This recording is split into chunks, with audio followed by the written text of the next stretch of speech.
భూ అక్రమాల కేసులో హైదరాబాద్ లో అరెస్ట్ అయిన టీడీపీ ఎమ్మెల్సీ దీపక్ రెడ్డిని పార్టీ నుండి సస్పెండ్ చేస్తూ నిర్ణయం తీసుకున్నారు ముఖ్యమంత్రి చంద్రబాబు.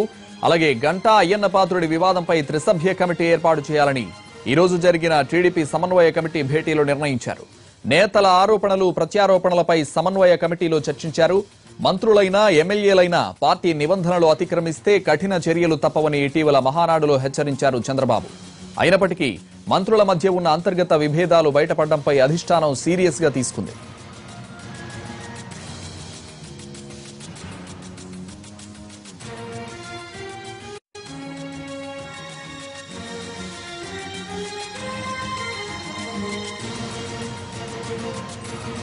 దీనికి సంబంధించి పూర్తి అప్డేట్స్ మా ప్రతినిధి చంద్రశేఖర్ రెడ్డి తెలుసుకుందాం. చంద్రశేఖర్, దీపక్ రెడ్డిపై ఎటువంటి చర్యలు తీసుకుంది పార్టీ?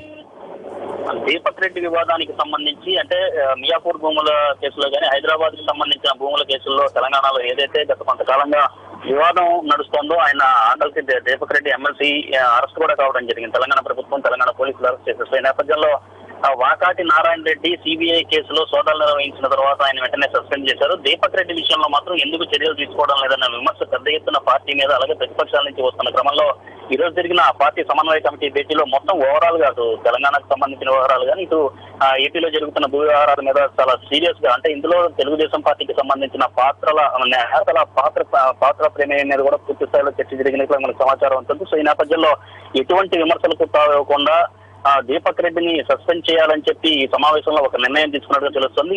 ఈ సస్పెన్షన్ కూడా వెంటనే అమల్లోకి వస్తుందని చెప్పి పార్టీ అధినేత చంద్రబాబు నాయుడు చాలా స్పష్టంగా పేర్కొన్న పరిస్థితి మనకి కనిపిస్తుంది. ఈ విషయాన్ని కొద్దిసేపు క్రితం కళా వెంకట్రావు కూడా ప్రకటించడం జరిగింది. దీంతో పాటుగా మంత్రులు గంటా గాని అయ్యన్న విశాఖ భూముల వ్యవహారానికి సంబంధించి ఏదైతే ఉందో గొడవ జరుగుతోందో ఆ అంశానికి సంబంధించి సమావేశం జరుగుతున్నప్పుడు సమన్వయ కమిటీలో ఉన్న మంత్రులుగా వ్యవహరిస్తున్న వీళ్ళిద్దరు కూడా ఉంటారు కాబట్టి వాళ్ళిద్దరిని బయటికి పంపి జరిగిన పరిణామాలన్నిటి మీద కూడా చర్చించినట్లుగా మనకు సమాచారం అవుతుంది. సో దీంట్లో భాగంగా ఈ వ్యవహారాలన్నింటినీ కొలికి తీసుకురావడానికి చక్కదిద్దడానికి అలాగే భవిష్యత్తులో ఎటువంటి చర్యలు ఎటువంటి సంఘటనలు జరగకుండా ఎటువంటి వివాదాలు రేకెత్తకుండా ఉండేందుకు గాను ఈ వ్యవహారం మీద ఒక 3-మెన్ కమిటీని పార్టీకి సంబంధించిన సీనియర్ నేతలందరితో కలిపి ఒక 3-మెన్ కమిటీని వేసే దిశగా కూడా ఒక నిర్ణయం తీసుకున్నారు. దీనికి సంబంధించి అధికారిక ఎవరెవరిని సభ్యులుగా నియమిస్తారనే దాని మీద ఈ రోజు సాయంత్రం ప్రకటించే అవకాశం ఉన్నట్లుగా మనకు సమాచారం అవుతుంది. దీంతో పాటుగా క్రమశిక్షణ రాహిత్యానికి సంబంధించి పూర్తి స్థాయిలో విమర్శలు ఎదుర్కొంటున్న నేపథ్యంలో ఇకపై ఎవరైనా క్రమశిక్షణ రాహిత్యానికి పాల్పడితే కనుక ముందుగా చర్యలు తీసుకుని ఆ తర్వాతే విచారణ చేపట్టాలన్న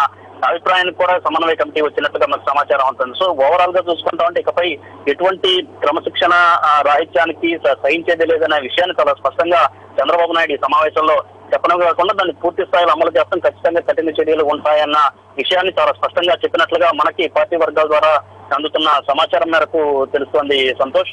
దీంతో పాటుగా జిల్లా పార్టీకి సంబంధించిన అధ్యక్షుల ఎంపిక వ్యవహారం మీద కూడా చర్చించినట్టుగా తెలుస్తుంది. సో ఈ వ్యవహారానికి సంబంధించి ఈరోజు సాయంత్రం అధికారిక ప్రకటన వచ్చే అవకాశాలు ఉన్నట్టుగా మనకు సమాచారం అవుతుంది సంతోష్. అయితే పార్టీ అధినేత చంద్రబాబు తీసుకుంటున్న ఈ క్రమశిక్షణ చర్యలపై పార్టీలో ఎటువంటి చర్చ నడుస్తోంది? పార్టీ నేతలు ఏమంటున్నారు?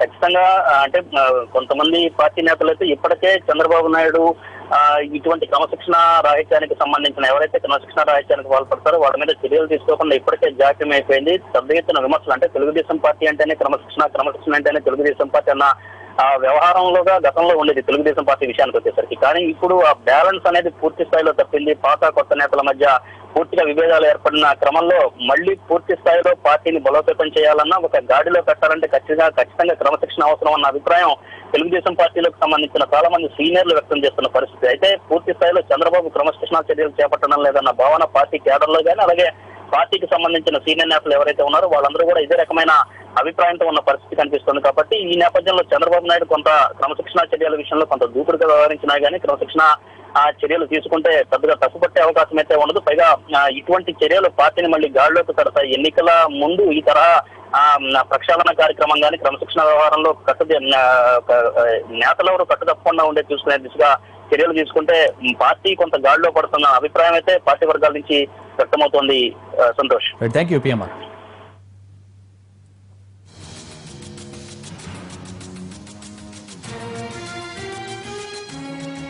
విశాఖపట్నంలో వస్తుండేటటువంటి ఏవైతే వ్యవహారాలు ఉన్నాయో భూ వ్యవహారాలు వీటన్నిటి మీద కూడా సిట్ని వేసి ఎంక్వైరీ చేస్తుండేటటువంటి విధానం బాగానే ఉంది. దాన్ని ఇమీడియట్గా మరి సిట్టు అనేటటువంటిది ప్రారంభించి తన కార్యక్రమం తను చేసుకుంటూ రిపోర్ట్ తెప్పించుకోవాలనేటటువంటిది నిర్ణయం. దీంతో పాటుగా మరి అక్కడ ఉండేటటువంటి పొలిటీషియన్స్ మధ్య ఒకరి మీద ఒకరు పత్రికల్లో వస్తుండేటటువంటి విషయాలు ఇది పార్టీకి చేటు చేస్తుంది కాబట్టి పొలిటికల్గా ఉండేటటువంటి లీడర్స్ సంయమనం పాటించాలి, ఏదైనా ఉంటే పార్టీలో చర్చించాలి. ఇలాంటి విషయాలన్నిటి మీద కూడా ఒక కమిటీని వేసి అక్కడ ఏం జరిగింది వైజాగ్లో, ఎందుకు ఇవి వీళ్ళకి వస్తున్నాయి అనేటటువంటిది ఒక కమిటీని కూడా వేసి కమిటీ రిపోర్టు నేషనల్ ప్రెసిడెంట్ గారికి ఇవ్వాలి అనేటటువంటిది ఒక కమిటీని నిర్ణయిస్తారు. ఆ కమిటీలో ఎవరెవరు ఉండాలి ఏంటి, ముగ్గురితో పాటు కమిటీ వేయాలనేటటువంటి నిర్ణయం తీసుకోవడం జరిగింది. ఆ కమిటీని ఏర్పాటు చేసి 2-3 డేస్లో రిపోర్టు చీఫ్ మినిస్టర్ గారికి, నేషనల్ ప్రెసిడెంట్ గారికి సమర్పించాలనేటటువంటిది ఒక నిర్ణయం. ఇదే కాకుండా పేర్లు సాయంకాలం చెప్తారు. నిన్న మొన్న దీపక్ రెడ్డి గారు మా ఎమ్మెల్సీ, ఆయన కొన్ని ఆరోపణల మీద హైదరాబాద్లో అరెస్ట్ అవ్వడం జరిగింది.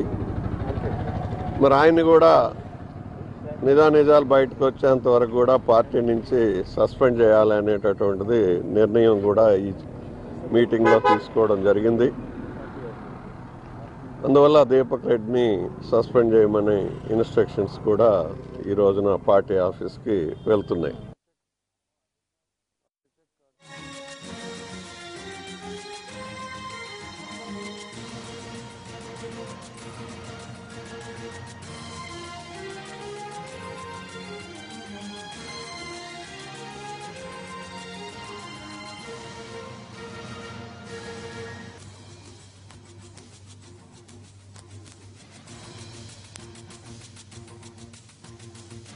దీనికి సంబంధించిన పూర్తి వివరాలు మా ప్రతినిధి రమేష్ ఆలూరి లైవ్ లో అందిస్తారు. రమేష్, సమన్వయ కమిటీలో ఏ నిర్ణయాలు తీసుకున్నారు, పూర్తి డీటెయిల్స్ ఏంటి?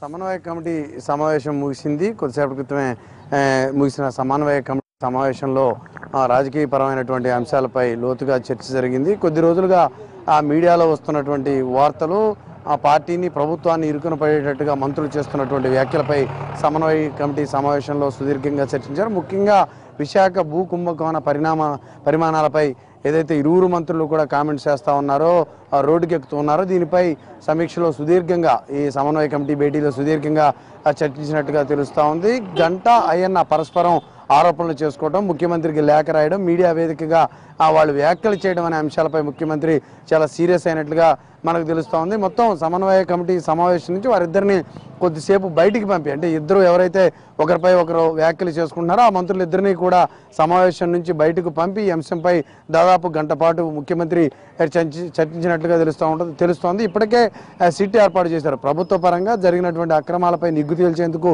ఆ సిట్టు ఏర్పాటు చేసినటువంటి సీఎం పార్టీ పరంగా కూడా దీనిపై ఒక కమిటీ వేయాలని నిర్ణయించారు. ఇరువురు నేతలు ఒకరిపై ఒకరు వ్యాఖ్యలు చేసుకొని రోడ్డునెక్కి ప్రభుత్వ పార్టీ పరువును తీస్తున్నటువంటి ప్రస్తుత పరిస్థితిలో ఏది నిజం, ఎవరి వ్యాఖ్యల్లో వాస్తవం ఎంత ఉంది, ఇది వ్యాఖ్యల వెనక కారణాలు ఏమిటి అనే అంశాలపై ఒక ముగ్గురు సభ్యులతో కమిటీ వేయడానికి, పార్టీ పరమైనటువంటి కమిటీ వేయడానికి సమన్వయ కమిటీ సమావేశంలో నిర్ణయం తీసుకున్నట్లుగా తెలుస్తుంది. పార్టీ రాష్ట్ర అధ్యక్షుడితో పాటు ఒక ఇద్దరు సీనియర్ నేతలు ఈ కమిటీలో ఉండే అవకాశం కనిపిస్తోంది. ఈ కమిటీ ఈ ఇరువురు నేతలు చేసినటువంటి ఆరోపణలతో పాటు విశాఖలో కొద్ది రోజులుగా ఇరువురు మంత్రులతో పాటు ఇతర ఆ నేతల మధ్య ఉన్నటువంటి విభేదాలు, ఆ పార్టీపై వస్తున్నటువంటి పార్టీలోని వ్యక్తులు చేస్తున్నటువంటి ఆరోపణలపై ఈ కమిటీ విచారణ చేసి జాతీయ అధ్యక్షుడైన చంద్రబాబుకు నివేదిక ఇవ్వనుంది. ఈ నివేదిక ఆధారంగా కూడా చర్యలు తీసుకునే అవకాశం ఉంది. ప్రభుత్వం తీసుకునేటటువంటి సిట్ నివేదిక, సిట్ దర్యాప్తు ఒక ఎత్తు అయితే, పార్టీ పరంగా ఒక నివేదికను తీసుకుని దానికి ఆధారంగా కూడా పార్టీలోని నేతలపై చర్యలు తీసుకోవాలని సీఎం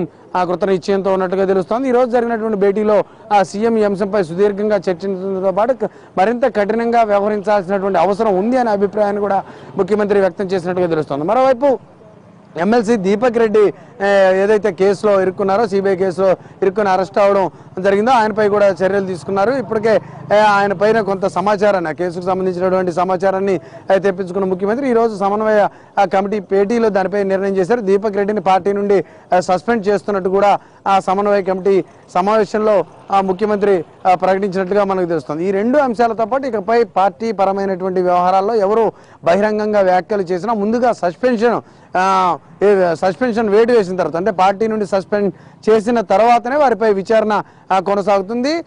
అనేక సార్లు హెచ్చరికలు జారీ చేసినప్పటికీ కూడా నేతల తీరులో మార్పు రావడం లేదు. మరింత కఠినంగా వ్యవహరించాల్సినటువంటి అవసరం ఉందనే అభిప్రాయాన్ని మంత్రులు కానీ అదేవిధంగా ముఖ్యమంత్రి కానీ వ్యక్తం చేసినట్టుగా తెలుస్తుంది. అందులో భాగంగానే ఇకపై ఎవరు బహిరంగ వేదికలపై ఒకరిపై ఒకరు విమర్శలు చేసుకున్నా, ప్రభుత్వం పార్టీపై విమర్శలు చేసినా సరే ముందుగా వారిపై సస్పెన్షన్ వేసిన తర్వాతే తదుపరి విచారణ కొనసాగుతుంది. ఏ అంశం ఉన్నా, ఎటువంటి విభేదాలు ఉన్నా, ఎటువంటి సమాచారం ఉన్నా కూడా పార్టీతో పంచుకోవాలి, పార్టీలోని పెద్దలతో నేరుగా మాట్లాడాలి. కానీ ఇట్లా బహిరంగంగా మీడియాకి ఎక్కడం ద్వారా, ప్రకటనలు చేయడం ద్వారా ప్రభుత్వాన్ని, పార్టీని అప్రతిష్ట పాలు చేసే వారిని క్షమించేది లేదు, ఉపేక్షించకూడదనే అభిప్రాయం సమన్వయ కమిటీ భేటీలో వ్యక్తమైనట్లుగా మనకు తెలుస్తా ఉంది.